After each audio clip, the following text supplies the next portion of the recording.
So, I'm here with Alexandra Andhov, and would you like to introduce yourself? Sure. Nice to be here. Nice to talk to you. So, as you said, my name is Alexandra Andhov. I'm an assistant professor at the Faculty of Law at the University of Copenhagen.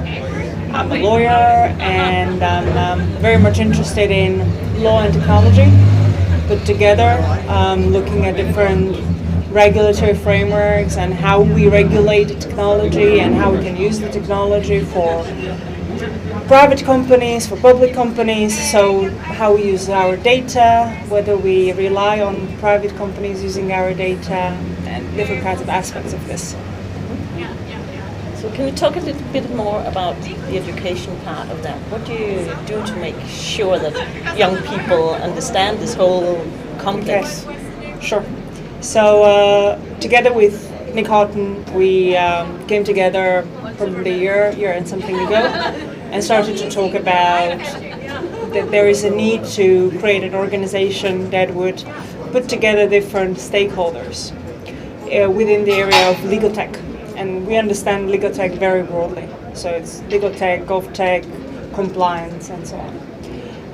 And not to just put, let's say, law firms and private companies that have need for legal advice, but also startups and also students, and myself being researcher, academics.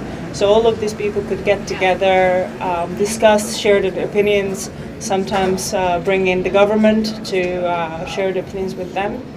And this comes from the fact that our life and our society becomes more and more digitalized.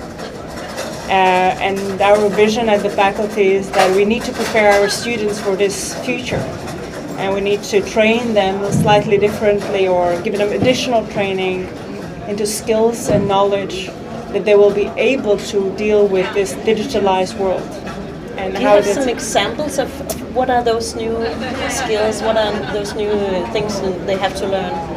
Well, there are different things, but one of them is for sure to better understand the digital world in a sense of being able to communicate with tech people, coders, those people who create all the technology that is around us, because given the fact that this technology exists in a regulatory world that is governed by government, lawyers need to be able to understand the language, the lingua of the technologist. What is it, how the code looks like. I'm not saying that they necessarily will need to learn how to code, but they need to have the headspace and understanding. What does it mean? What are the structures? How do you do that? How the, let's say, software architecture looks like in order to efficiently communicate. Now imagine that you communicate in pure Danish, or I communicate in English.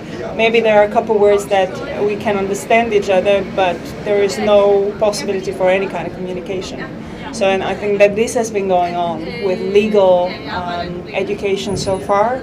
There's very much focus on the law and what the acts are saying and what the regulation is saying, but yeah, this digitalization is a little bit nuanced and brings in many questions.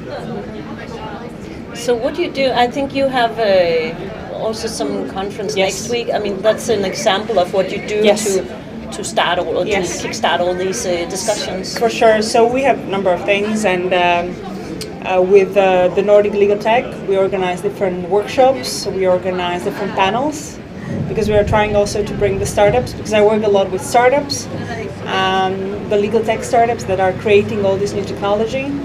And we have this, as you mentioned, the conference next week that is called Law, Technology and Trust, where we bring together people from Nordics, but also from the United States, from Canada, from other parts of Europe, to discuss, okay, so where is the law and how can we help regulate all this? How can we make sure that people trust different technologies? They trust government when the government is using different technologies with the data,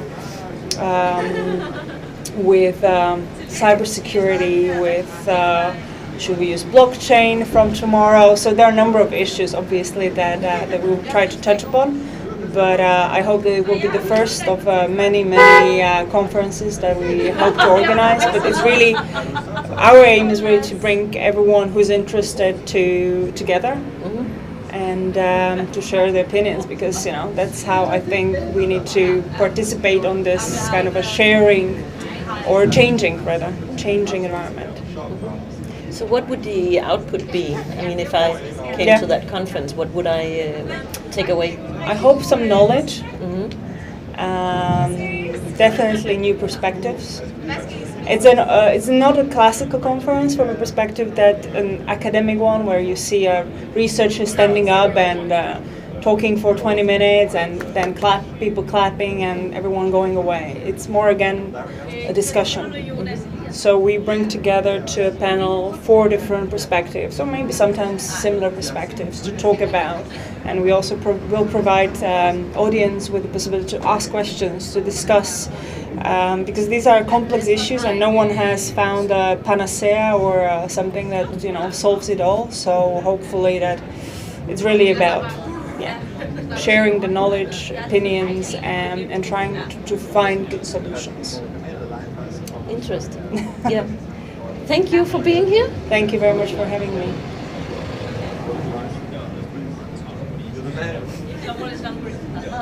Yeah. Good. Great.